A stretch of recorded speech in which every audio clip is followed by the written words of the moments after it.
नमस्कार दोस्तों।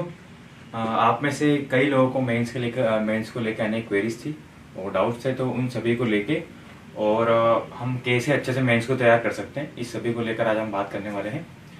तो चलिए शुरू करते हैं। How to prepare for MPPSC mains. ठीक है, आज हम इसमें बात करेंगे कि हम मेंस को कैसे अच्छे से तैयार कर सकते हैं और बिगिनर्स के लिए क्या क्या करना चाहिए शुरुआती दौर में, कंटेंट और हम हमारे जो फैक्ट्स हैं उनको कैसे बढ़ा सकते हैं।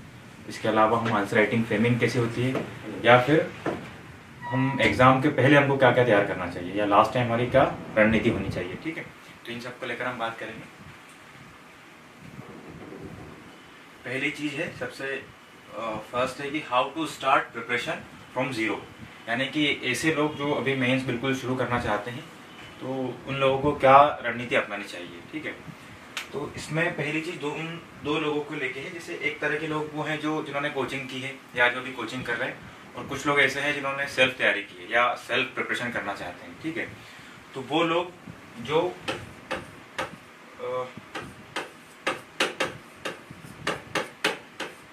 कोचिंग कर रहे हैं, उन लोगों के लिए सबसे पहली चीज ये है कि जहां भी वो पढ़ रहे हैं, सबसे पहले मेंस को सिलेबस को अच्छे से पढ़ ले। यानी कि जो भी टीचर उनको पढ़ा रहे हैं, जो भी सब्जेक्ट पढ़ा रहे हैं, उन सभी को अच्छे से टॉपिक वाइज या फिर यूनिट वाइज या सब्जेक्ट वाइज अच्छे से उनको तैयार कर ले। यानी कि सबसे पहली हमारी जरूरत होती है वो सिलेबस को लेके हमारी बेसिक अंडरस्टैंडिंग का होना। यानी कि सिलेबस में जो जो टॉपिक लिखे हैं उनके बारे में हमारे पास प्रॉपर इन्फॉर्मेशन होनी चाहिए, उनके बारे में हमको समझ होनी चाहिए। उसके बाद फिर हम आगे उसका कंटेंट कैसे बनाना है, आंसर राइटिंग कैसे करनी है, उन पर हम बात करते हैं।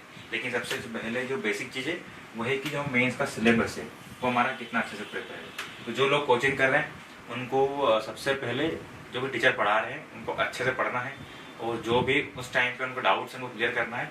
यानी कि हमको मेंस के सिलेबस को लेकर अच्छे से पूरी बेसिक इन्फॉर्मेशन बनानी है। क्लियर है? इसके अलावा वो लोग जो कोचिंग नहीं कर रहे हैं या फिर सेल्फ तैयारी कर रहे हैं मेंस की, ठीक है, तो उनको क्या करना है कि सिलेबस के अकॉर्डिंग जो भी सोर्स है उनको इकट्ठे करने हैं। सबसे पहले सोर्सेज में ऐसे सोर्स जिनकी लैंग्वेज इजी हो। यानी कि अगर आप खुद से तैयारी कर रहे हैं मेंस की और खुद से आप नोट्स पढ़ रहे हैं, तो सबसे जरूरी चीज़ क्या है इसमें कि कंटेंट तो होना ही चाहिए उसमें, साथ ही उसकी भाषा ऐसी है जो आपको आसानी समझ में आ सके। क्लियर?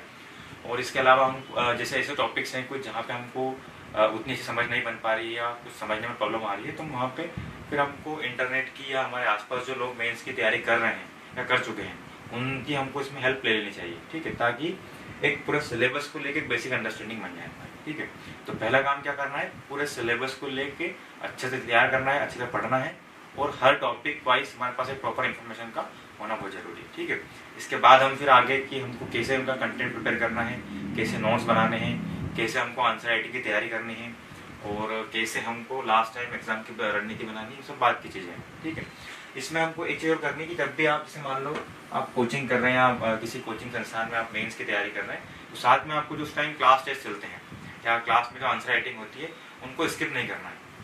यानी कि जब हम पढ़ते हैं उस टाइम पे जो क्लास टेस्ट चल रहे हैं, क्योंकि उस टाइम हमारा पढ़ा हुआ है और उस टाइम जो टेस्ट हो रहे हैं, अगर हम लगाते हैं तो हमको वहाँ पे एक्चुअल प्रॉब्लम समझ में आती है कि हमको पढ़ने के बाद लिखने में दिक्कत कहाँ आ रही है, तो उस टाइम पे हम उन प्रॉब्लम को सॉल्व कर सकते हैं। इसके अलावा एक चीज दिक्कत ये आती है कि मान लो जब हम क्लास ले रहे हैं किसी से, वो क्लासेस 5-6 क्लासेस एक साथ चलती है, तो एक साथ 5-6 सब्जेक्ट को समझना, उनके नोट्स बनाना संभव नहीं हो पाता है।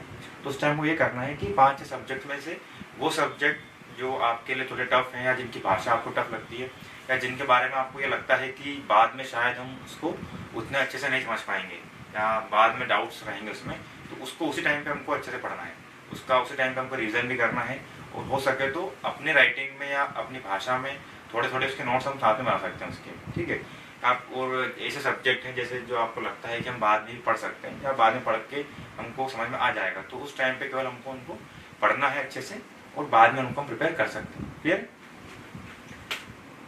नेक्स्ट चीज है इसमें फिर नोट्स एंड कंटेंट।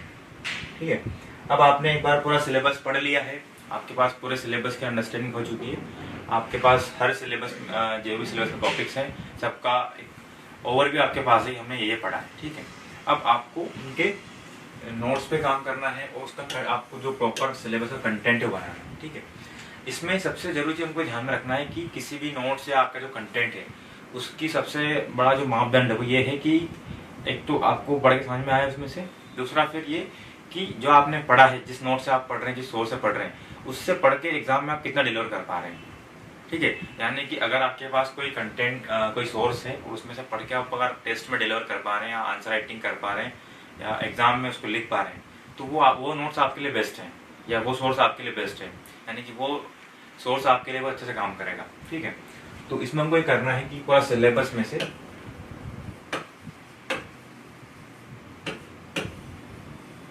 पूरे सिलेबस में से ऐसे टॉपिक या ऐसे सब्जेक्ट, जैसे मान लो अब आपने पूरा पढ़ चुके हैं एक बार आप मेंस को, तो वो टॉपिक या वो वाले सब्जेक्ट जहाँ पे आपको लगता है कि जिन सोर्स से आपने पढ़ा था उसको इनिशियली या जिस कोचिंग संस्थान से आपने तैयारी की थी उसके नोट्स आप देख रहे हैं, तो वो टॉपिक जिनको आप यहाँ से पढ़ के आपको समझ में आ चुका है और यहाँ से पढ़ के आप लिख सकते हैं, तो हमको इनके नोट्स बनाने की उस टाइम पर आवश्यकता नहीं है। देखिए, नोट्स बहुत जरूरी होते हैं, अगर आपके खुद के नोट्स बने रहते हैं तो आपको बहुत हेल्पफुल होते हैं रिवीजन करने में, बार बार याद करने में, लेकिन हमारे लिए पॉसिबल ये नहीं है कि हम एग्जाम की प्रिपरेशन के दौरान एग्जाम भी देते रहें और सारे नोट्स भी बना लें। नोट्स बनाना एक लेंदी प्रोसेस है, उसको आपको सीरियल से क्रम से बनाना पड़ेगा, ठीक है। हमको क्या करना है कि हमारे सिलेबस में से ऐसे टॉपिक जो हमारे लिए इजी हैं या जो भी हमने सोर्स से पढ़ा है वहां से पढ़ के हम एग्जाम में लिख सकते हैं, तो शुरुआती तौर में हमको उनके नोट्स से बचना चाहिए, ठीक है, ताकि हम वहां से पढ़ के लिख पा रहे हैं। नोट्स जरूरी है, लेकिन ये जरूरी नहीं है कि आपके पास हर सब्जेक्ट के नोट्स होना जरूरी है, ठीक है। यानी कि अगर आपके पास किसी संस्थान के नोट्स हैं, क्योंकि एक्चुअली वो भी नोट्स हैं, उनको भी किसी ने मेहनत करके बनाया है, तो अगर आप वहां से पढ़कर एग्जाम में लिख पा रहे हैं तो उनके नोट्स बनाने की कोई आवश्यकता नहीं है, ठीक है। दूसरे फिर ऐसे टॉपिक या ऐसे सब्जेक्ट जिसमें आपके पास सबसे पहले तो कंटेंट का ही अभाव हो उसमें, यानी कि एग्जाम की नीट के हिसाब से कंटेंट नहीं हो उसमें, या फिर उसकी भाषा थोड़ी जटिल हो, जैसे इकोनॉमिक्स हो सकता है, या नॉन साइंस बैकग्राउंड वाले स्टूडेंट के लिए साइंस हो सकता है, ठीक है, या फिर उसमें बहुत डाइवर्स हो। मतलब डाइवर्स का मतलब ये है कि ऐसे टॉपिक्स हैं जहाँ पे किसी एक नोट्स में उसके बारे में पूरी इंफॉर्मेशन मिलना पॉसिबल ना हो। जैसे अगर आप हेल्थ एजुकेशन की बात करेंगे तो हेल्थ एजुकेशन के बारे में सब कुछ चीजें, सारी definitions, basic information, data, facts, योजनाएं, सब कुछ मिलना पॉसिबल नहीं होता है। तो हमको ऐसे टॉपिक्स के बारे में सबसे पहले नोट्स बनाने की जरूरत होती है, यानी कि हमको शुरुआत यहाँ से करना है, ठीक है।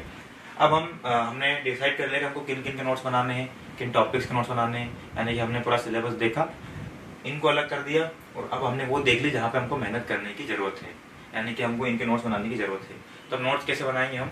नोट्स बनाने के लिए हमको उस टॉपिक को नोट्स हम दो तरीके से बना सकते हैं, एक तो यूनिट वाइज और एक टॉपिक वाइज, ठीक है।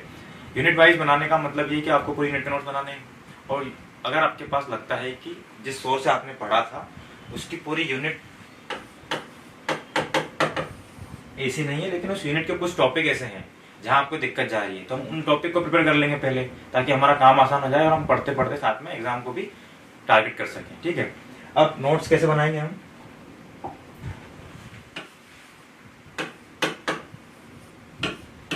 ठीक है, अब नोट्स बनाने की प्रोसेस क्या है? देखिए, नोट्स बनाने में जैसे मान लो अगर आपको इकोनॉमिक्स के नोट्स बनाने हैं, ठीक है, और आपने सपोज किसी संस्थान के नोट से पढ़ा है पहले, या जिस नोट से आपने सबसे पहले तैयारी की थी, तो आपको उसको रखना है, और एक दो सोर्स वैसे जिसकी भाषा आपको लगती हो आसान हो, ठीक है ना। हम एक दो सोर्स की और अदर सोर्स की भी हेल्प इसमें ले सकते हैं, और थोड़ा बहुत इंटरनेट, ठीक है, क्लियर है। तो इन तीन चीजों की हमको हेल्प लेनी है इसमें, ठीक है। तो हमने हमारा जो पहला बेसिक सोर्स था उसको पढ़ा, वहां से हमने जितना समझा था उसको ध्यान में रखा, फिर उसमें जो कमी थी उसको हम इस सोर्स से पूरी करेंगे, ठीक है। उसके बाद हमको डाटा या कंटेंट चाहिए, तो उस टाइम पे उस टॉपिक में जो भी डाटा या कंटेंट चाहिए उसको हम इंटरनेट से ढूंढकर वहां पे ऐड कर देंगे, ठीक है। अब आपके पास दो तीन सोर्सेज हैं, तो ये इनिशियल आपके कंटेंट तैयार करने के लिए जरूरी है, लेकिन आप हर बार जब भी एग्जाम के लिए तैयारी करेंगे, रिविजन करेंगे, तो आप तीन सोर्स से नहीं पढ़ सकते, तो आपको इन तीनों को मर्ज करके एक बनाना पड़ेगा, ठीक है। और इसके अलावा कोई चीज ध्यान में रखनी है, जैसे मान लो हम इकोनॉमिक्स पढ़ रहे हैं या इकोनॉमिक्स को नोट्स बनाने हैं, कोई टॉपिक आता है मान लो कि नेशनल इनकम वाला टॉपिक आता है, ठीक है। अब नेशनल इनकम की एक डेफिनेशन इसमें है, एक डेफिनेशन हमको अदर सोर्स में 2-3 सोर्स हमने देख लिए, तो इस तरह से 2-3 तरह से उसकी डेफिनेशन है, ठीक है। तो हम 2-3 डेफिनेशन को एक साथ याद नहीं कर पाएंगे, और हर बार हम 2-3 डेफिनेशन पढ़ेंगे तो एग्जाम में किसी एक डेफिनेशन को अच्छे से लिख पाना उतना आसान नहीं होता है। फिर हमको क्या करना है कि इसको मिला के या इन दोनों में से इसी डेफिनेशन जो आपको इजी लगती हो और जो पूरे कंटेंट को कवर करती हो, दूसरा, या फिर इन दोनों को मिला के हम खुद की एक प्रॉपर डेफिनेशन बनाएंगे और उसको लिख के रख लेंगे, यानी इसको फाइनल कर देंगे। अब हमको आगे जब भी उसके बारे में प्रिपरेशन करनी है या हमको टॉपिक तैयार करना है तो हमको ये वाली डेफिनेशन ही पढ़ना है, क्लियर। इसके अलावा जैसे मान लो हम लोक प्रशासन की बात करें, अब लोक प्रशासन में बहुत सारे टॉपिक्स हैं, जैसे कि शक्ति, सत्ता, इस तरह के बहुत सारे इसमें टॉपिक दे रखे हैं। तो हमको इस टॉपिक पे क्या क्या तैयार करना चाहिए। हम सबसे पहले एक डेफिनेशन बनाएंगे प्रॉपर इसकी। अब आप कोई भी नोट्स देखेंगे तो वो नोट्स में हर टॉपिक की या हर इसकी हेडिंग की 3 या 4 डेफिनेशन आपको मिल जाएगी इसमें से। लेकिन अगर आप 3-4 डेफिनेशन को हर बार पढ़ेंगे तो किसी एक डेफिनेशन को फाइनल करना मुश्किल होता है। तो हम उसमें से जो बेस्ट हो, जो इसको अच्छे से डिफाइन करती है, उसको हमको फाइनल करके एक डेफिनेशन बनानी है, क्लियर। अब इसमें हम अनुमान लगाएंगे या प्रीवियस क्वेश्चन देखेंगे कि यहाँ से किस तरह के क्वेश्चन बन सकते हैं, ठीक है। शक्ति क्या है, शक्ति के स्रोत क्या हो सकते हैं, ठीक है ना, क्या घटक है ना, क्या इसका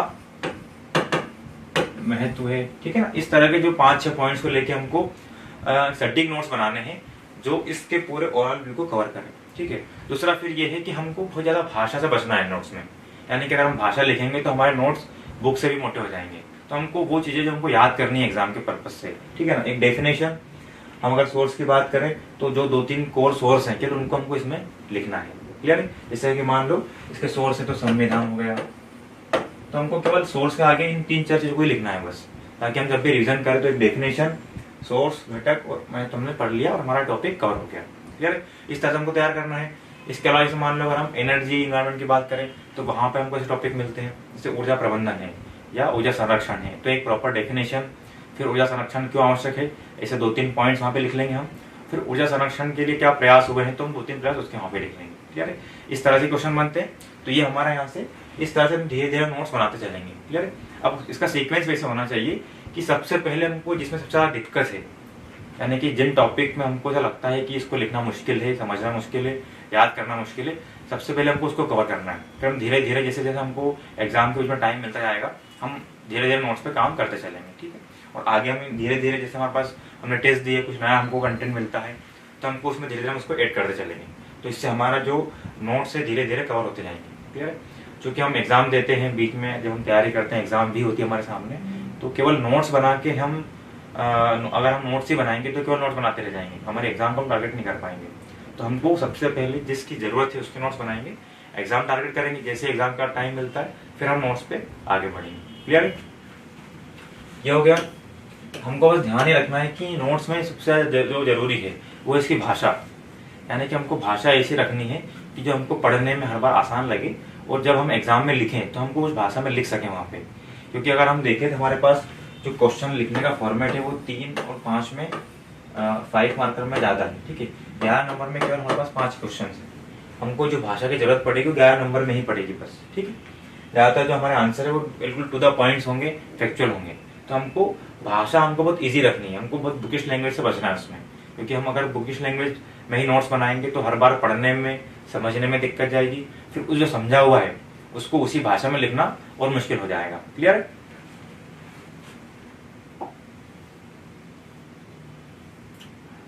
अगला बड़ा क्वेश्चन आता है कि आंसर राइटिंग कैसे करें या फ्रेमिंग कैसे करें, ठीक है ना।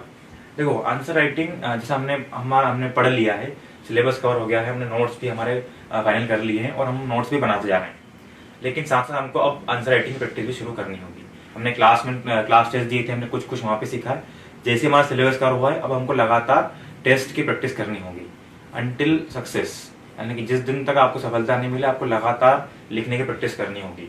क्योंकि अगर हम देखें तो 90% जो मार्क्स है मेरिट के वो हमारे मेंस पे डिपेंड करते हैं, यानी कि जितने अच्छे आप मेंस में स्कोर करेंगे उतना आपका सिलेक्शन आसान हो जाएगा, ठीक है। और मेंस में अच्छे नंबर आपकी कॉपी ही आपको दिला सकती है। आपकी कॉपी में आपने कितना अच्छा लिखा है, आपने आंसर को कितने अच्छे से डिलीवर किया है, सामने वाले को आंसर कितने अच्छे लग रहे हैं, उस पर डिपेंड करता है। ठीक है, तो वो एकमात्र चीज ऐसी जो लगातार प्रैक्टिस से ही आपकी इंप्रूव होगी। ठीक है ना। तो हम शुरुआत करते हैं, हमारे लिए 3 नंबर का आंसर लिखना ही मुश्किल होता है, लेकिन हम प्रैक्टिस करते हैं तो वो हमारे लिए धीरे आसान होते हैं। फिर हम जब पेपर पूरा करने फिर हमको पेपर पूरा करने में दिक्कत आती है, लेकिन जैसे हम प्रैक्टिस करते आते हैं हमारा पेपर भी आसानी से पूरा होने लगता है। क्लियर। फिर हम 3 घंटे लिखते हैं तो फिर हमको दिक्कत आती है। जैसे जैसे आप प्रैक्टिस करेंगे वो चीजें सब अपने आप आसान होती जाएगी। ठीक है। अगर बात चाहे फ्रेमिंग की हो, डायमेंशन की हो, ये लगातार लिखने से ही आपके इंप्रूव होंगे। क्लियर। कुछ चीजें हम कर सकते हैं, जैसे मान लो हमारे पास तीन फॉर्मेट है, 3 मार्कर, 5 मार्कर, 11 मार्कर और एक अलग टॉपिक है ऐसे वाला। क्लियर। अब अगर हम 3 नंबर की बात करें, 3 नंबर में हमारे पास 2 या 3 लाइन होती है। ठीक है। और उन 2 या 3 लाइन में आपको मेजर चीजें देनी होती है। ठीक है। दूसरी एक चीज और ये है कि जो सबसे ज्यादा नंबर आते हैं, अगर हम बात करें GS 1, 2, 3 में, या 4 की बात करें या 5 की बात करें, तो सबसे ज्यादा मार्किंग होती है 3 मार्कर में। यानी कि अगर आपने 15 में से अगर एक क्वेश्चन छोड़ा भी आपने, 14 को अच्छे से लिखा है, तो आप बहुत संभावना है कि आप 40 नंबर तक उसमें ला सकते हैं। ठीक है। बाकी 5 में और 11 में शायद उतने नंबर आप नहीं लेके आएंगे, या उतना संभव नहीं हो पाएगा यहाँ पे। तो हमको जो मेहनत करनी है वो 3 मेहनत पे हमको सबसे ज्यादा, जो 3 मार्कर सबसे ज्यादा मेहनत करनी है। ठीक है। तो इसमें 2 चीज है। पहला तो कंटेंट, कि आपको पहले उस आंसर के बारे में पता हो कि आंसर में इस क्वेश्चन का आंसर क्या लिखना है। देखिए, अगर हम पिछले 2-3 साल के पेपर देखेंगे या प्रीवियस और क्वेश्चन देखेंगे, तो जो ज्यादातर क्वेश्चन है वो हमारे सिलेबस के बीच में से ही पूछे गए हैं। यानी कि 15 क्वेश्चन में से अगर हम पार्ट की बात करें तो लगभग 10 से 12 क्वेश्चन वैसे होंगे जो डायरेक्टली आपके सिलेबस में से, जहां से आप पढ़ रहे हैं टॉपिक के बीच में से ही क्वेश्चन आपको मिल जाएंगे वहां पे। ठीक है। कुछ प्रश्न ऐसे आते हैं जो थोड़ा सा आउट ऑफ होते हैं। आउट से मतलब ये कि सिलेबस से बाहर के नहीं होते हैं, लेकिन फिर भी हम जो जनरल नोट्स पढ़ रहे हैं, जो हमारा कंटेंट हमारे पास है, उससे बाहर होता है। तो ऐसे प्रश्नों को या ऐसे प्रश्नों का उत्तर देना किसी के लिए भी मुमकिन नहीं होता है। ठीक है। यानी कि अगर आपके जो आसपास के कॉम्पिटिटर्स हैं, उन लोग वो भी आपके ही नोट्स, आपके ही जो मार्केट में नोट्स अवेलेबल है उनसे तैयारी कर रहे हैं, तो ऐसे क्वेश्चन उनके लिए भी उनकी लिमिट से बाहर होंगे। तो वो क्वेश्चन कभी आपको बाहर नहीं करेगा। आपको बाहर तब होंगे जब आप ऐसा क्वेश्चन जो आपके सिलेबस में है, आपके नोट्स में है और जनरली अन्य लोगों को पता था, तो उसमें अगर आप अच्छे नंबर लेके नहीं आएंगे तो फिर आपके सिलेक्शन के चांसेस कम हो जाएंगे। ठीक है। तो एक तो चीज ये हो गई, कंटेंट को लेके हमारे सिलेबस में से हमको मेहनत करनी है। फिर कुछ चीजें हम अलग से प्रिपेयर कर सकते हैं। जैसे अगर हम लूसेंट की बात करें, तो जब लास्ट टाइम हम एग्जाम देने जाते हैं तो लूसेंट में अगर हम देखेंगे कि फैक्चुअल इन्फॉर्मेशन बहुत सारे मिल जाती है हमको, बहुत कंसाइज में हमको मिल जाती है। जैसे हम हिस्ट्री की बात करें, ज्योग्राफी की बात करें, तो लूसेंट के पीछे जो टेबल बॉक्स बने होते हैं, उन बॉक्स में बहुत सारे फैक्चुअल इन्फॉर्मेशन लिखी होती है कि ये शासक ने इस वंश की स्थापना की थी, यह आंदोलन इस समय हुआ था, इसका नेतृत्व इसने किया था। ठीक है ना। तो इस तरह की बहुत सारी चीजें आपको वहाँ पे मिल जाएगी। अगर हम कोई रीजन कर लेंगे तो कुछ क्वेश्चन आंसर हमको वहां से ही मिल जाएंगे। सेम ज्योग्राफी में है। ठीक है ना। इसके अलावा एक तो ये हमारा कंटेंट तैयार करने का तरीका हो गया। अगर हमारा सिलेबस कवर है तो हम इसको भी लिख पाएंगे। फिर एक चीज आती है फ्रेमिंग की, कि हम किस फ्रेम में 3 मार्कर को अटेम्प्ट करें। ठीक है। 3 नंबर में ज्यादा नंबर कैसे लेके आते हैं। ठीक है। देखो, 3 मार्कर में 2 तरह के क्वेश्चन आते हैं। एक स्पेसिफाइड, कि जिसमें वो डायरेक्टली पूछ लिया आपसे कि आपको सिर्फ ये बताना है। जैसे अगर उसने पूछ लिया है कि गांधी जी का नाम क्या था या गांधी जी का पूरा नाम क्या था, तो आपको उन्हें स्पेसिफाई कर देगा आपको ये बताना है। ठीक है। और एक क्वेश्चन इस टाइप का आएगा, बिल्कुल ओपन क्वेश्चन, जहाँ पे केवल नाम लिखा रहेगा, उसमें आपको उसके बारे में सब कुछ बताना है। जैसे मान लो अगर एक क्वेश्चन आता है कि CBC लिखा है केवल, अब इसमें उन्होंने ये नहीं पूछा है कि CBC के गठन कब हुआ है, कि ये क्या है, किसका गठन, इसकी संरचना कैसी है, क्या काम करता है। तो इस तरह के प्रश्नों में हमको जितनी इन्फॉर्मेशन हमारे पास है उस टाइम पे अवेलेबल, बहुत कंसाइज में हमको सब कुछ इसके बारे में लिखना पड़ेगा। ठीक है। जैसे मान लो अगर ये क्वेश्चन ही है तो कि किस तरह की संस्था है, यानी कि इसकी हमको प्रकृति बतानी पड़ेगी कि निगरानी संस्था है। ठीक है ना। फिर हमारे पास एक पॉइंट आ सकता है इसका गठन वाला। ठीक है। एक संरचना वाला, फिर एक क्या हो सकता है इसका उद्देश्य और कार्य। क्लियर। तो ऐसे ओपन क्वेश्चन में हमारे पास जितनी भी इंफॉर्मेशन, हमको सब सारी इंफॉर्मेशन उन 2 लाइन में देनी है। ठीक है। और ऐसे क्वेश्चन जिनमें स्पेसिफाई है, हमारा फोकस उसमें होगा कि जो उन्होंने पूछा है पहले हम वो बताएं। और अगर उससे रिलेटेड कोई फैक्ट्स हमारे पास अन्य फैक्ट्स भी अवेलेबल है तो हम उसको भी इसमें एडिशन में ऐड कर सकते हैं, ताकि हमारा आंसर और अच्छे से जो चेक करने वाला है उसका जो हमारे प्रति इंप्रेशन होता है वो 3 मार्कर से कुछ अच्छा बनता है। अगर हमने 3 मार्कर में इन्फॉर्मेशन को कवर किया है और 1-2 एडिशनल इन्फॉर्मेशन भी दी है तो हमारा जो इम्प्रेशन है आगे कॉपी का वो अच्छा बनता है। क्लियर है? क्योंकि कोई भी जब कॉपी चेक करता है तो जनरली जब 3 मार्कर है वो छोटे आंसर होते हैं उसमें तो, और शुरुआत नहीं होते हैं तो कॉपी चेक करने वाला उन आंसर्स को अच्छे से पढ़ता है। ठीक है, तो अगर हम वहाँ पे हमारे पास जितना नॉलेज है उसको अच्छे से दिखा पा रहे हैं, अच्छे से डिलीवर कर पा रहे हैं, तो एक पॉजिटिव इंप्रेशन वहाँ पे बनता है जो आगे के 5 और 11 में भी हमको हेल्पफुल होता है। क्लियर? तो फ्रेमिंग की हम और चीजें देख लेते हैं। एक तो ये हो गया कि आपको जो ओपन क्वेश्चन है वहाँ पे सारी इन्फॉर्मेशन देनी है। फिर एक चीज होती है कि हमारे पास जो कुछ सर्टन सब्जेक्ट्स हैं वहाँ पे कुछ सर्टन फ्रेमिंग होती है, डिमांड होती है उसकी, तो उसके अकॉर्डिंग हम आंसर करेंगे तो हमारे आंसर में और भी अच्छी जो सटीकता है वो आ पाएगी। जैसे अगर हम हिस्ट्री की बात करें, इतिहास में जनरली क्वेश्चन क्या बनते हैं, किसी व्यक्ति का नाम, हिस्टोरिकल फिगर, शासक या कोई प्रशासक रहा हो उसके बारे में, ठीक है ना, या फिर किसी घटना के बारे में या किसी युद्ध के बारे में, किसी संधि के बारे में, है ना, या फिर किसी जगह के बारे में पूछ लेगा वो। तो आपको इसमें क्या बताना है सबसे पहले इतिहास में कि जैसे मान लो अगर ये क्वेश्चन आता है अशोक के बारे में, केवल लिखा है सम्राट अशोक या किसी भी व्यक्ति के बारे में लिखा है या भगवान बुद्ध के बारे में लिखा है, तो हमको क्या बताना है कि किस टाइम का है ये या किस वंश का है, तो मौर्यकालीन या मौर्य वंश का शासक। ठीक है, क्लियर है? 4वीं सदी ईसा पूर्व, 2री सदी ईसा पूर्व, मौर्यकालीन शासक। क्लियर? अब और क्या बता सकते हैं इसमें? हमारे पास 2 लाइन है तो इसकी उपाधि हम लिखेंगे और आगे जो उपाधि है वो लिख देंगे इसमें। ठीक है, इसके अलावा इसका योगदान क्या रहा इतिहास में, ठीक है ना, तो जो इसने युद्ध लड़े हैं या युद्ध जीते हैं वो, या कोई नई व्यवस्था चालू की है तो हम वो लिखेंगे, जैसे इसने धर्म प्रारंभ किया था, तो इस तरह से हमको इसको मेंशन करना है। या फिर इसका एक कॉमन पॉइंट विशेष वाला कि अशोक के नाम पर हम अशोक चक्र देते हैं, ठीक है ना, इस तरह की चीज हम इसमें ऐड कर सकते हैं। क्लियर है? अगर मान लो कोई युद्ध के बारे में आता है तो हमको बताना है कि पक्ष बताने हैं कि किन पक्षों के बीच में युद्ध हुआ था, फिर युद्ध का कारण क्या था, युद्ध का परिणाम क्या था, और इतिहास में या भारतीय इतिहास में या विश्व इतिहास में इस युद्ध का क्या महत्व रहा है। ठीक है, सेम अगर किसी संधि के बारे में पूछा जाता है तो हमको बताना है कि किन 2 पक्षों के बीच में हुई, कब हुई, क्या इसके प्रावधान थे, क्योंकि संधि है तो कुछ ना कुछ प्रावधान रहे होंगे, तो क्या प्रावधान थे और उसका क्या परिणाम निकला। तो इसे हमारे पास हर सब्जेक्ट की कुछ एक सर्टन फ्रेम हमारे माइंड में होनी चाहिए, ताकि अगर हमारे पास जब हम क्वेश्चन को देखें तो उस फ्रेमिंग के अकॉर्डिंग हम जल्दी जल्दी आंसर को अच्छे से कवर कर पाए। ठीक है, अगर हम भूगोल की बात करें तो भूगोल में किसी पर्वत, पठार, नदी या किसी भौगोलिक उपभाग, है ना, या फिर किसी ज्योग्राफिकल कॉन्सेप्ट के बारे में हमसे पूछा जाएगा। इसमें जो जनरल थीम मार्क होते हैं वो इसमें आते हैं, या जलवायु के टाइप। तो हमको क्या लिखना है कि जैसे मान लो हम किसी पर्वत की बात कर रहे हैं ना, या कोई पर्वत हमसे पूछा जाता है 3 मार्कर में, तो क्या क्या क्या चीज बताएंगे हम कि किस महाद्वीप में या किस देश में इसकी अवस्थिति है। क्लियर है? फिर ये किस प्रकार का पहाड़ है ना, कि संग्रहित पर्वत है कि वलित पर्वत है ना। फिर इसकी क्या क्या चोटियां हैं। क्लियर है? इसके अलावा इसका निर्माण किस टाइम पे हुआ था, अगर हम पता है किस प्रकार की चट्टानों से निर्माण हुआ है, और फिर इसका महत्व कि इसमें से कौन सी नदियों का उद्गम है।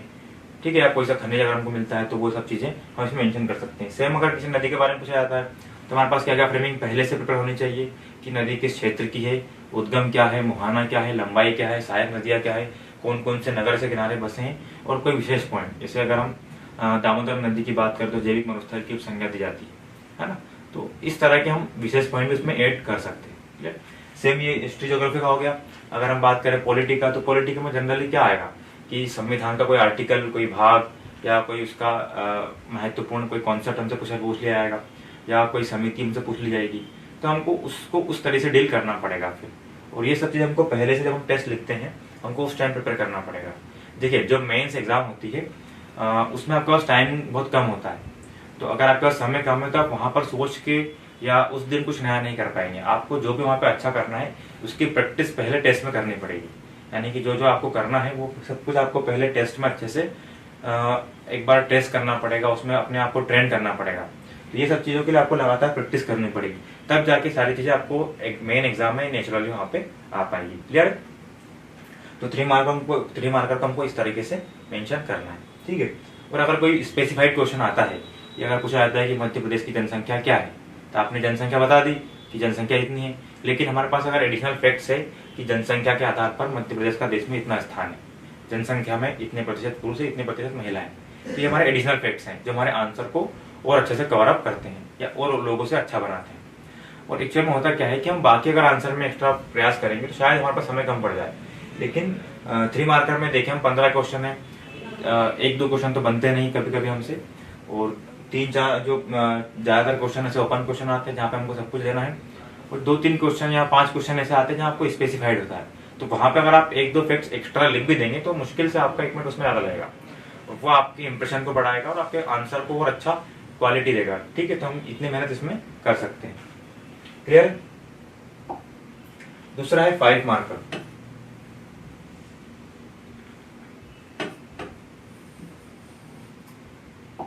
5 नंबर वाले प्रश्न देखिए, एक अच्छा आंसर क्या होता है जिसमें इंट्रोडक्शन भी हो, उसका मेन बॉडी भी हो और उसका कंक्लूजन भी हो, लेकिन उसके लिए हमारे पास उतनी स्पेस और उतना टाइम भी होना चाहिए। 3 मार्कर में हम कभी प्रस्तावना नहीं देते हैं, कभी कंक्लूजन नहीं देते हैं, क्योंकि हमारे पास स्पेस नहीं थी। पहले 6 नंबर में जो इसके पहले वाला पैटर्न था उसमें हमारे पास पूरा पेज था, तो वहां पे हमको इंट्रोडक्शन, मेन बॉडी और कंक्लूजन देना अनिवार्य था, क्योंकि हमारे पास स्पेस थी, वहां पे स्कोप था। लेकिन अगर हम 5 नंबर वाले प्रश्नों की बात करें तो 5 नंबर वाले प्रश्न जो अब नया वाला पैटर्न है, इसमें आपके पास मुश्किल से 7 से 8 लाइन होती है और लाइन के बीच में गैप भी बहुत कम होती है। तो अगर आप इसमें अनावश्यक प्रस्तावना, कंक्लूजन देने की कोशिश करेंगे, देना चाहिए एक आंसर के लिए, लेकिन हमारे पास स्कोप नहीं है, हमारे पास स्पेस नहीं है। यहाँ पे जो हमारा मेन कंटेंट है वही हमको सबसे पहले डिलीवर करना है। फिर एक चीज क्या होती है कि जैसे मान लो आपके पास 10 प्रश्न है, ठीक है ना। अब 10 प्रश्न में से कभी भी ये नहीं होगा कि 10 के 10 प्रश्न आपसे बराबर बने, क्योंकि सब प्रश्न अलग अलग यूनिट्स हैं, तो उसमें से कुछ यूनिट्स आपके अच्छे रहे होंगी, तो उनमें आप बहुत एडवांटेज आपके पास होगा उसमें कि उन प्रश्नों को आप अच्छे से अटेम्प्ट कर पाएंगे, उसमें कंटेंट आपका अच्छा हो, फ्रेमिंग अच्छी हो, तो वहां पे आपको वो कंटेंट ही देना है, ठीक है ना। जैसे मान लो पूछा जाए उनसे कि भारतीय संविधान की विशेषताएं बताइए, आपको 10 विशेषताएं पता है, तो आपको डायरेक्टली वो विशेषताएं बतानी है, जितनी लाइन है उतनी विशेषताएं, तो आपको कंटेंट आपने बहुत ज्यादा उसमें दे दिया है, तो यहाँ पे आपको अच्छे नंबर मिल जाएंगे, ठीक है। फिर ऐसे मुश्किल से 5-6 क्वेश्चन होते हैं जहां हमारे पास अच्छा कंटेंट हो। फिर कुछ क्वेश्चन ऐसे होंगे जहां पे आपके पास एवरेज कंटेंट होगा, यानी कि आपके पास थोड़ा बहुत कंटेंट होगा और आप उसमें श्योर नहीं होंगे कि ये एकदम बिल्कुल एग्जैक्ट सही है, आसपास आपका कंटेंट होगा। तो इस प्रकार के, जैसे मान लो कोई प्रश्न आता है और उसमें आपके पास 4 पॉइंट है बस, या 4 ही डायमेंशन आपसे बनते हैं।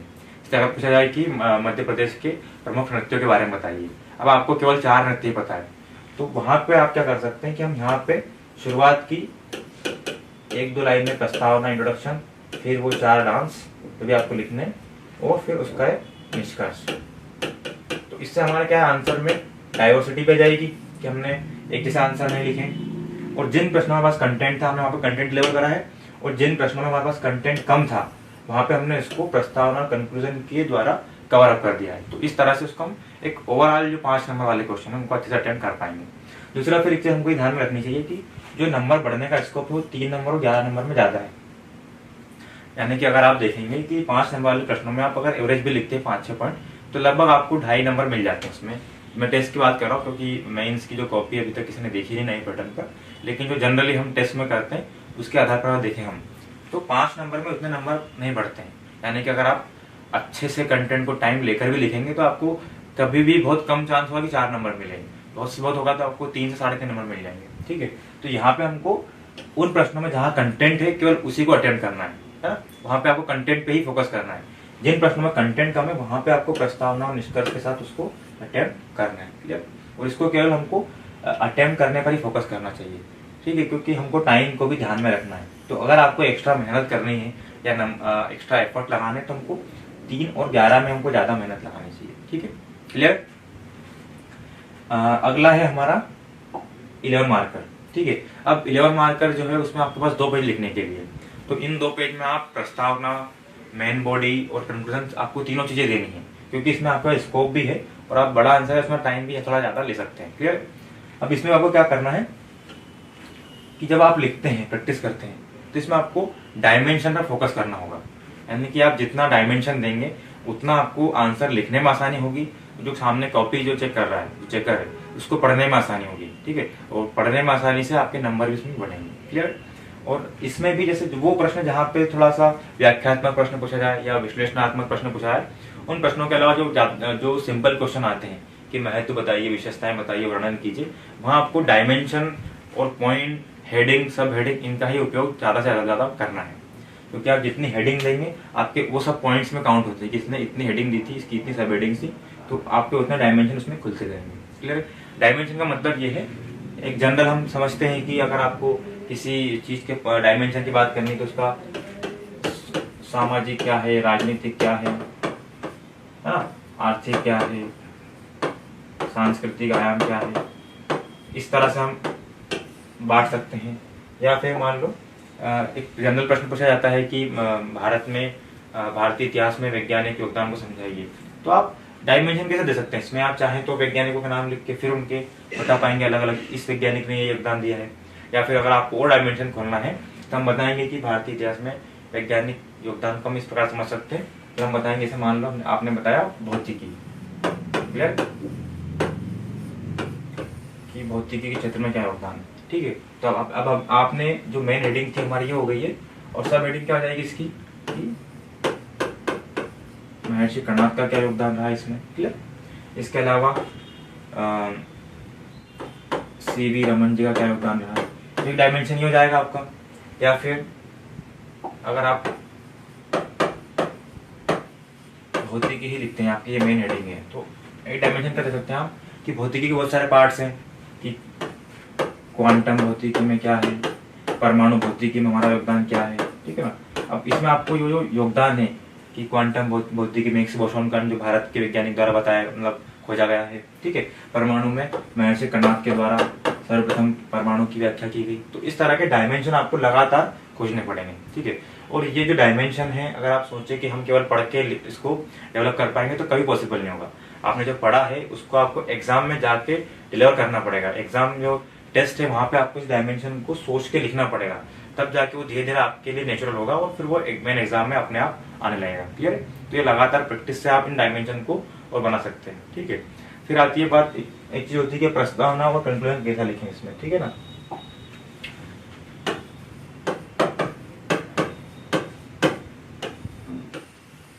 देखिए, प्रस्तावना में ज्यादातर प्रश्न तो ऐसे होते हैं कि 2-3 पार्ट्स पूछा जाता है किसी भी 11 नंबर में। तो जो पहला होता है वो डेफिनेशन वाले होता है, मतलब हमको यहाँ पे बहुत ज्यादा सोचना नहीं है, क्योंकि प्रस्तावना के बारे में हम कई बार सोचते हैं कि हम अच्छी प्रस्तावना बनाएंगे। अच्छा बनाने के चक्कर में हम बहुत बार थोड़ा समय ज्यादा ले लेते हैं। ठीक है, प्रस्तावना हमारी लगभग 2 से 4 लाइन की होती है। तो अगर कोई प्रश्न ऐसा हो, इसका नेचर ऐसा हो, तो हम आपको उसको डेफिनेशन से डायरेक्टली शुरू कर सकते हैं, या उसके बारे में कोई फैक्ट है तो हम वहां से शुरू कर सकते हैं उसको। हमको जल्दी ही इसको शुरू करना है ताकि हम जो हमारा मेन कंटेंट है उसको हम थोड़ा टाइम दे पाए। क्लियर। तो उसमें कोई ऐसा सोचना नहीं है कि हमको कोई बहुत अलग प्रस्तावना बनानी है। ठीक है, तो जो प्रॉपर अगर मान लो ये प्रश्न आता है कि भूकंप की बताइए कि भूकंप के निवारण के उपाय क्या क्या है ना, तो आपको क्या इसकी सबसे अच्छी डेफिनेशन प्रस्तावना होगी कि भूकंप क्या है। आपको दोलन में बताना है कि भूकंप एक प्राकृतिक कंपन है या दोलन है, इसमें जान माल की हानि होती है, तो इससे हम कैसे बच सकते हैं। ठीक, क्लियर। या उसकी ये विशेषता है, वो आप उसको आगे उसको हम उससे प्रस्तावना को मेन बॉडी से लिंक कर देंगे। क्लियर। और इसी तरह से निष्कर्ष भी हमारे सारे पॉइंट्स में से हम या तो एक आध पॉइंट को बचा लें कि उपरोक्त बिंदुओं के अलावा एक प्रमुख बिंदु यह भी है, तो ये हमारा निष्कर्ष हो सकता है। या कोई प्रॉब्लम की बात कर रहे हैं तो सोल्यूशन क्या होगा उसका, या सरकारी प्रयास क्या है, या क्या सुझाव हो सकते हैं। इस तरह से एक जनरल हमको उसका निष्कर्ष लिख के आगे बढ़ जाना है। फोकस हमारा जो रहेगा वो मेन कंटेंट पे रहेगा, हमको जो मार्क्स है वो हमारे इस कंटेंट के ही मिलेंगे। क्लियर। तो इस तरह से हमको उसको तैयार करना है। नेक्स्ट आता है हमारा एसे। ठीक है, आंसर राइटिंग में सबसे जो इसके बाद आता है ऐसे वाला पोर्शन। ठीक है, कि ऐसे कैसे अटेंड करने हैं। देखो, अगर हम एमपीएससी में आने वाले निबंध की बात करें तो ज्यादातर वो सरल प्रकृति के होते हैं, सरल चीजें, उसमें केवल एक हमको टॉपिक दिया जाता है, उसके बारे में 1000 शब्दों में चीज़ें लिखनी होती है बस। क्लियर। अब निबंध में जो मुझे लगता है कि 2-3 चीज़ें काम करती है पीएससी में, एक तो कि भाषा उसकी सरल हो, ठीक है, और थोड़ी सी इसमें विविधता है ना, कि डायमेंशन उसमें कुछ हो हमारे, है ना। और इसके अलावा फैक्ट्स या फिर कोट्स या फिर एग्जाम्पल अगर हमने उसमें यूज किए हैं, यानी कि अगर हम कोई आर्ग्यूमेंट उसमें दे रहे हैं, कोई बात समझा रहे हैं, तो उसके साथ में अगर कोई फैक्ट्स दे पा रहे हैं, कोई कथन दे पा रहे हैं, कोई एग्जाम्पल दे पा रहे हैं, तो वो वाला हमारा आंसर और अच्छा हो जाएगा। क्लियर। तो इसके हमको करना क्या है कि जो भी हमारे पास जो जनरल टॉपिक आते हैं, मतलब अगर हम बात करें 3-4 साल पहले, 3-4 साल के इतने निबंध के पेपर हैं, तो लगभग 10 से 12 टॉपिक ऐसे हैं जो लगातार रिपीटेडली एग्जाम में आ रहे हैं। तो सबसे पहले हमको उनको तैयार करना है कि अगर उसमें से बन जाए तो हम उसको अटेंड करके आगे बढ़ जाए। क्लियर। तो हमने ऐसा टॉपिक डिफाइन करना है। टॉपिक डिफाइन करने के बाद उसके बारे में सरल सी इंफॉर्मेशन हमको देखनी, जो भाषागत तौर पर सरल हो, ठीक है। या भाषा के लिए हम अगर हमारी जो लैंग्वेज सुधारनी है हमको निबंध में, तो उसके लिए न्यूज़पेपर की भी हेल्प ले सकते हैं, ठीक है। अगर हम लगातार पेपर पढ़ते हैं तो पेपर की भाषा भी आम भाषा होती है जिसमें अच्छे शब्द होते हैं, सरल समझने में आसान होती है, तो हमको वैसी भाषा इसमें प्रयोग करना चाहिए, ठीक है। और जो ये फैक्ट्स हैं इनको तैयार करने के लिए हमको क्या करना पड़ेगा कि जो हमारे खास हमने टॉपिक सिलेक्ट किए हैं, हर टॉपिक पे हमारे पास हम एक फैक्ट शीट बना लेंगे। इसमें हम उस टॉपिक पे 5-6 फैक्ट्स कवर कर लेंगे। दूसरा 5-6 हम वहाँ पे कोट्स लिख लेंगे और कुछ एग्जाम्पल, ठीक है। अब जैसे मान लो उदाहरण के तौर पर अगर हम पर्यावरण की बात कर रहे हैं कि जो निबंध आया पर्यावरण पर निबंध आया, ठीक है, तो पर्यावरण पे 5 फैक्ट्स क्या होंगे कि मान लो हम बात कर रहे हैं प्रदूषण की, कि प्रदूषण बढ़ रहा है, तो हम उसमें उदाहरण क्या, उसमें फैक्ट्स क्या देंगे कि CO2 का साधन बढ़ता जा रहा है, इस रिपोर्ट के अनुसार पिछले वर्षों में इतना तापमान बढ़ चुका है। क्लियर। कथन क्या होगा कि उससे रिलेटेड कोई कोट फेमस कोट है एनवायरमेंट को लेके कि जो प्रकृति है मनुष्य के लालच की पूर्ति नहीं कर सकती, इस तरह के 5-6 कोट्स हम तैयार कर लेंगे।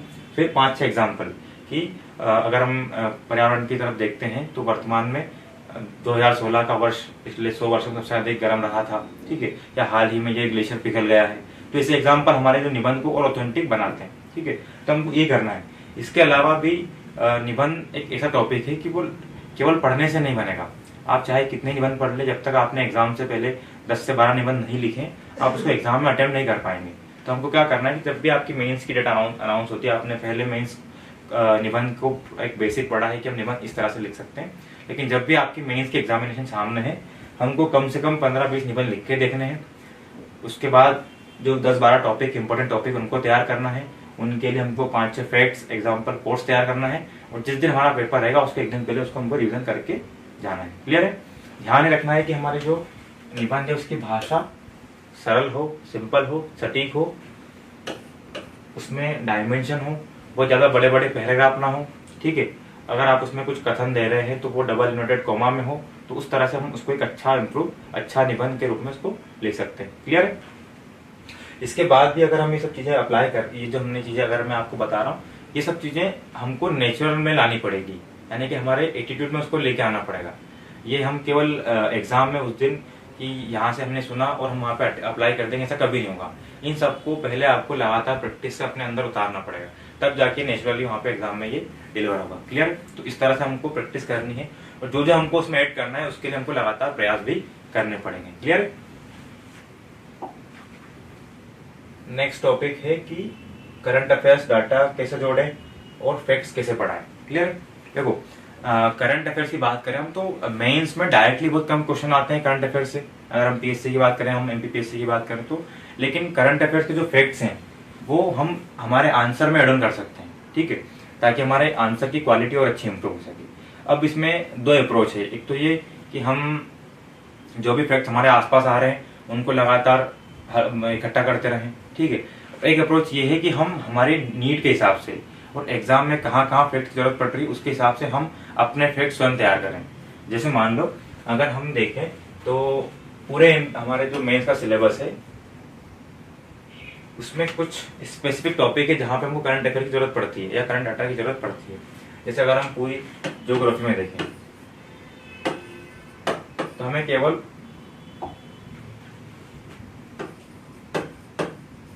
खनिज वाले टॉपिक में डाटा चाहिए हमको, ठीक है। पेपर 2 में अगर हम देखें तो हेल्थ, एजुकेशन और अन्य जो सोशल सेक्टर से वृद्ध महिलाएं, बच्चों संबंधित कुछ योजना है तो वो हमको यहाँ पे ऐड करना है, ठीक है। पेपर 3 में देखें हम तो एनवायरमेंट,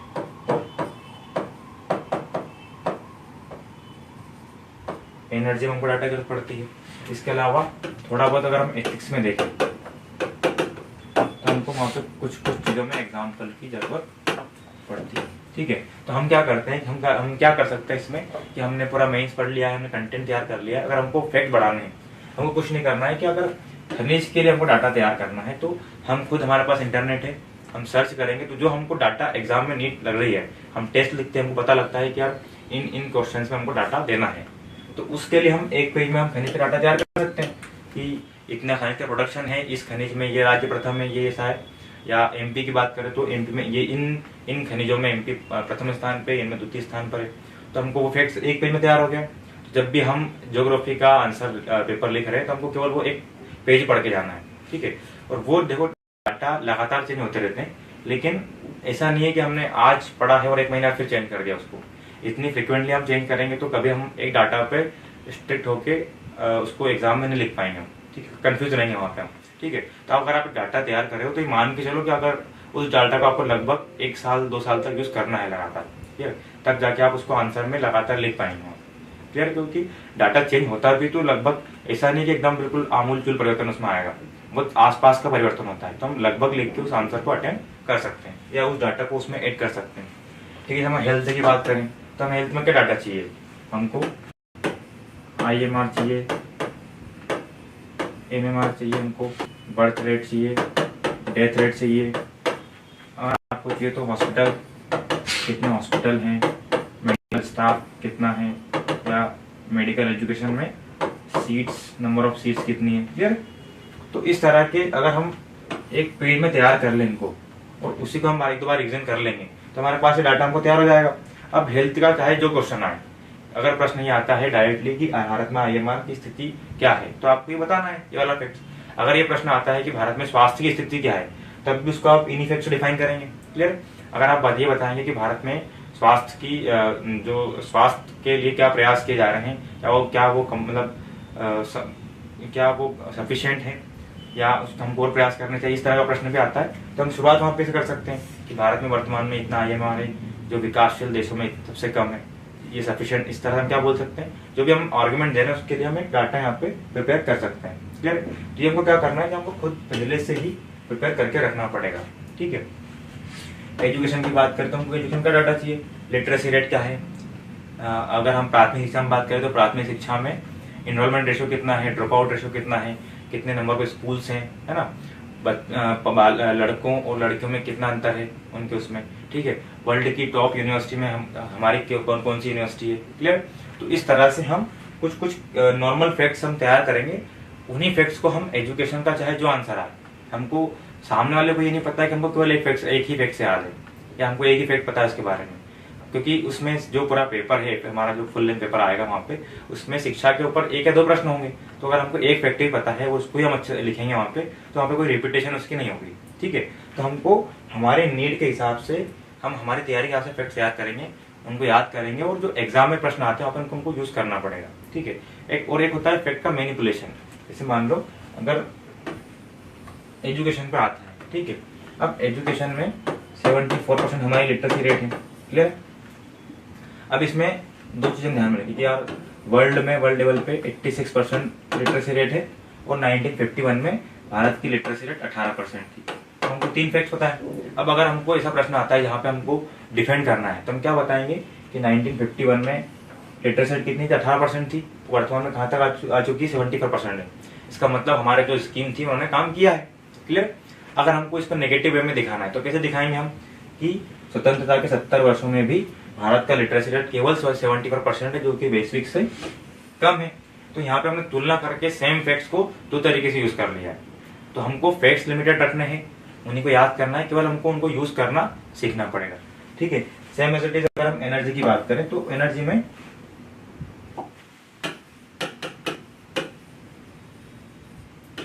आपको क्या डाटा चाहिए, एक तो हमारी क्षमता कितनी है ना, एक तो वर्तमान क्षमता कितनी है और संभावित कितनी हो सकती है, क्लियर है। इसके अलावा दो पोर्शन में कि परंपरागत कितना है हमारा और रिन्यूएबल कितना है, ठीक है।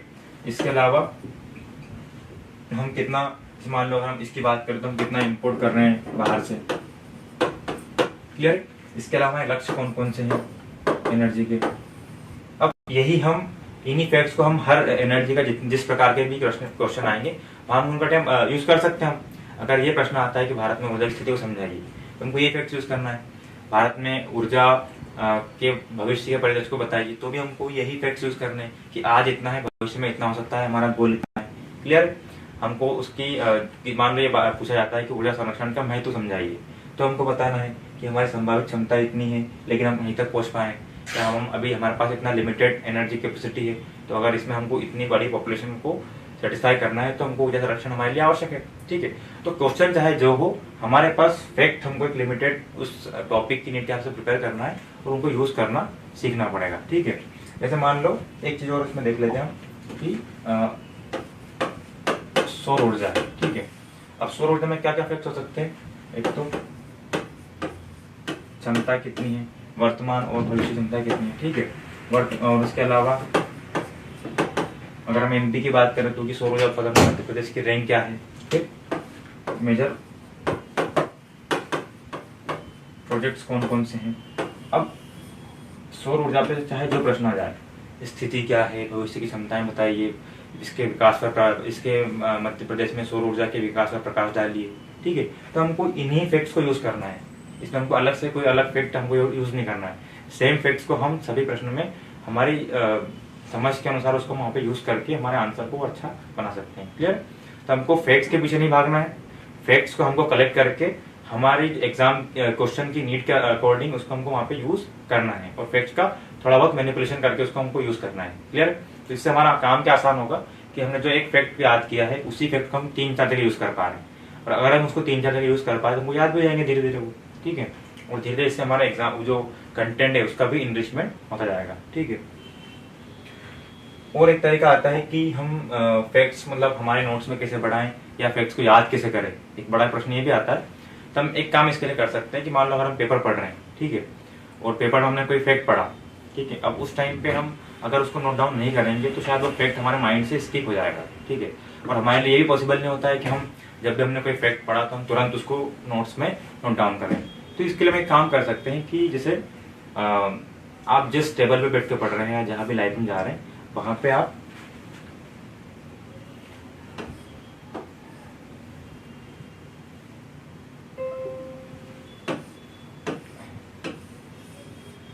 जिस भी टेबल पे बैठ रहे हैं सामने आपके जो भी आपके दीवार है उसमें आप ऐसे एक डाटा शीट बना सकते हैं या एक खाली ड्राइंग शीट चिपका सकते हैं वहां पे। तो जब भी आपने कोई या एक कोई खाली बुकलेट आप रख सकते हैं, उसमें आप 2-3 पोर्शन बना लो कि ये पेपर 1, पेपर 2, पेपर 3 जो भी आपको सुटेबल लगे, और उसमें से मान लो आपने आज फैक्ट पढ़ा है कि भारत में मृत्यु दर इतनी हो चुकी है, ठीक है। तो अब इस फैक्ट को आप या तो इस शीट में लिख दो पेंसिल से, ठीक है, या उस नोट में हमारी जो एक अलग बुक है उसमें नोट डाउन कर लो। तो आप जब भी फिर उस सब्जेक्ट को पढ़ेंगे तो वहां से आप उसको हमारे इसमें नोट्स में नोट डाउन कर सकते हैं।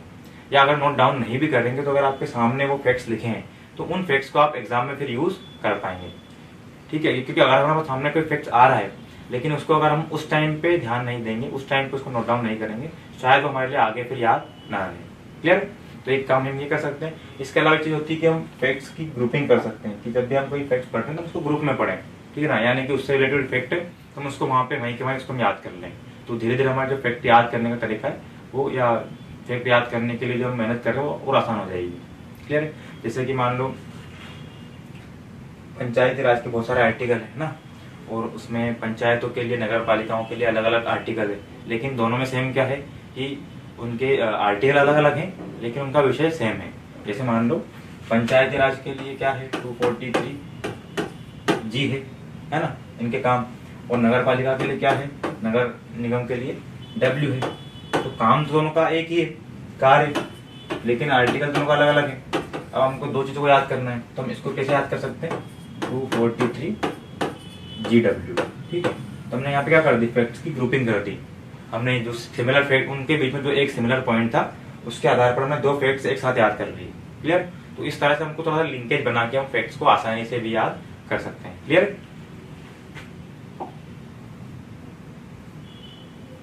फिर है हमारा लास्ट पॉइंट, लास्ट टॉपिक, कि एग्जाम के पहले हमारी स्ट्रेटेजी क्या होनी चाहिए, ठीक है ना। अब देखो, जब भी एग्जाम मेंस की डेट अनाउंस होती है तो हमारे पास मुश्किल से 2 महीने, 2.5 महीने, 3 महीने नॉर्मली होता है। अभी जो पीएससी के कुछ रीजन थे, इस वजह से हमको बीच में टाइम ज़्यादा मिला है, लेकिन नॉर्मली 2-3 महीने होते हैं आपके पास। तो उन 2-3 महीने में आपकी स्ट्रेटेजी क्या होनी चाहिए लास्ट टाइम पे, तो उसमें हमको दो चीज़ों का ध्यान रखना है। एक तो हमारे एग्जाम का पैटर्न क्या है, दूसरा फिर एग्जाम के पहले हमने कितना पढ़ लिया है या हमारी कैपेसिटी कितनी है, ठीक है। उन दोनों चीज़ों को ध्यान में रख के हमको हमारी एग्जाम की स्ट्रेटेजी को बनाना चाहिए। क्लियर। अब देखो, हमारे पास एग्जाम में 6 पेपर है, ठीक है। इसमें से जो हमारा निबंध वाला पेपर है, उसके लिए हमको केवल एक दिन टॉपिक प्रिपरेशन का, टॉपिक को तैयार करना है, और बाकी टाइम हमको केवल उसको, जब हम टेस्ट लिखते हैं घर बैठ के उसको हम लिखेंगे, तो हमारा वो निबंध वाला टॉपिक कवर हो जाएगा, ठीक है। इसके बाद बचता है हमारा, अगर हम बात करें 5 पेपर, ठीक है। 5 में से 1, 2, 3 में लिखना ज़्यादा है हमको, 4, 5 में लिखना कम है। अब 4, 5 में हमने पढ़ा है, उसका सिलेबस छोटा है, लेकिन फिर हमको उसको प्रिपेयर करना पड़ेगा, ठीक है। तो हम क्या कर सकते हैं कि पेपर 4 और पेपर 5, हमारे पास 2 महीने, तो जो शुरुआत के 1-2 सप्ताह है, 7 से 8 दिन, 10 दिन में हम पेपर 4, 5 को अच्छे से पढ़ लेंगे, ठीक है ना।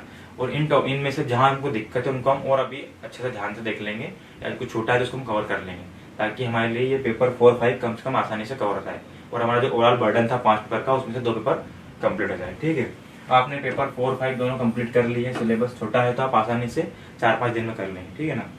अब एक बार करने के बाद हमको क्या करना है कि अगर हम चाहें तो, एक बार हमने कर चुके हैं, अब रिवीजन हम बाद में शायद इसका नहीं कर पाएंगे, तो हमको क्या करना है कि आप दिन में जब भी एग्जाम टाइम में 12 से 14 घंटे पढ़ रहे हैं, तो हम वो टाइम, जब हमारा बाकी सब्जेक्ट में मन नहीं लग रहा है, तो हम उस टाइम पे इनको 2-2 घंटे दे सकते हैं, ठीक है ना।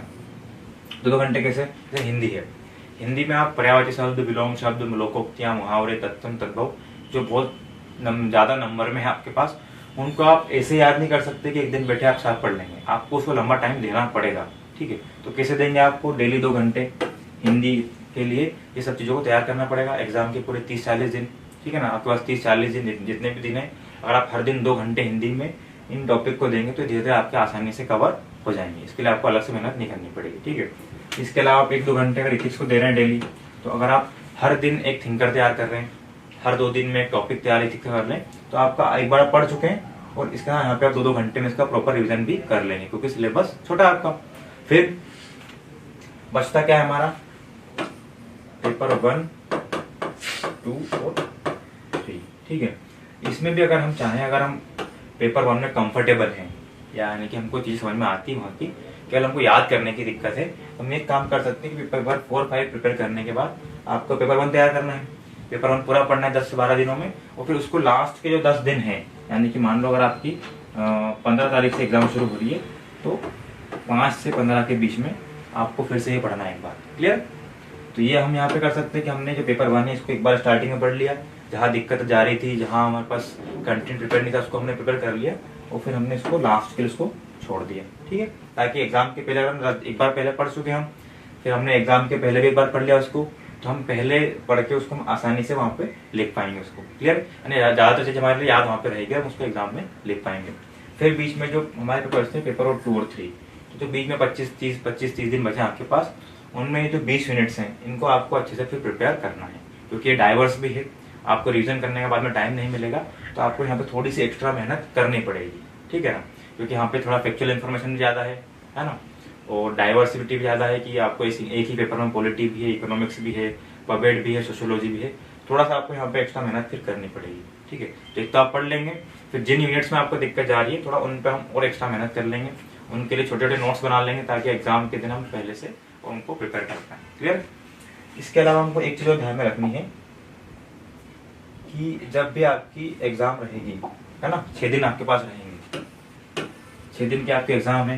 पेपर 1 के लिए आप शायद 8-10 दिन पढ़ के जाएंगे तो उसमें आपको इतनी दिक्कत शायद ना जाए, लेकिन जो पेपर 2, 3 और 4 है, इसमें आपको उतना समय नहीं रहेगा रिविजन करने का। तो अगर आप ये चाहे कि हम एग्जाम के पहले सब कुछ रिविजन कर जाएं उस दिन, तो वो पॉसिबल नहीं है, और किसी के लिए भी पॉसिबल नहीं है कि वो एक दिन में बैठ के 10 के 10 यूनिट तैयार कर लें, है ना।